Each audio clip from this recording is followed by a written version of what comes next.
Sir, हाँ जी ma'am. मेरा current account freeze होने का मैसेज आया बैंक से। मैं ओके। क्या करूं अब? मैम आप बिल्कुल टेंशन मत लीजिए। बैंक जब करंट अकाउंट को फ्रीज करता है तो उसके बहुत सारे रीजंस हो सकते हैं। एक रीज़न हो सकता है कि साइबर सिक्योरिटी का कंप्लेंट आया, इसलिए आपका बैंक अकाउंट फ्रीज हो सकता है। दूसरा हो सकता है कि आपकी जो बैंकिंग की लिमिट है उससे ज़्यादा अमाउंट आपके बैंक में क्रेडिट हो गया है। उस कंडीशन पे भी बैंक आपका अकाउंट फ्रीज कर देता है।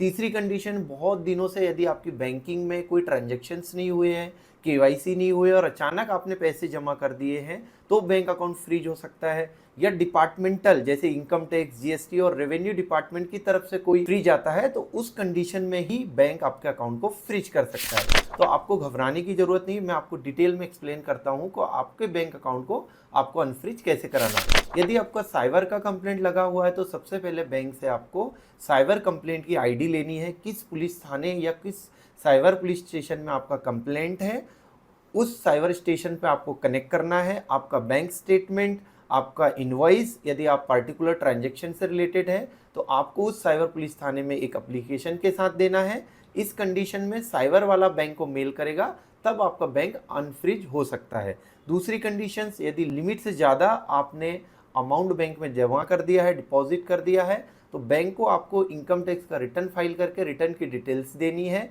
और क्या आप बिजनेस करते हैं, किस पर्पज से आपका पैसा क्रेडिट हुआ है, वो डिक्लेरेशन देना है। उस कंडीशन में भी बैंक आपका अकाउंट अनफ्रीज कर देती है। यदि रेवेन्यू डिपार्टमेंट जैसे इनकम टैक्स, जीएसटी का यदि आपका बैंक डेबिट फ्रीज लगा है, उस कंडीशंस में आपको डिपार्टमेंट की जो भी इंक्वायरी रह रही है उसका फाइनल ऑर्डर बैंक को देना है। तो रेवेन्यू डिपार्टमेंट की तरफ से ही वो जब मेल आपके बैंक को जाएगा तब बैंक उसको अनफ्रीज कर सकता है। तो ऐसे बहुत सारे वेरियस रीजंस हो सकते हैं बैंक को डेबिट फ्रीज होने के, लेकिन ध्यान देने योग्य ये बातें हैं कि क्रेडिट फ्रीज नहीं होता। आपके अकाउंट में क्रेडिट हमेशा होते रहेगा, आप उस अकाउंट से डेबिट नहीं कर सकते, मतलब किसी को पेमेंट नहीं कर पाएंगे। यदि आपके साथ भी ऐसी कोई प्रॉब्लम है डेबिट फ्रीज की और आपको सॉल्यूशन नहीं मिल रहा है, तो आप कमेंट बॉक्स में कमेंट कीजिए सॉल्यूशन, मैं आपको डीएम कर दूंगा कि कैसे आपको ये प्रॉब्लम को सॉल्व करना है।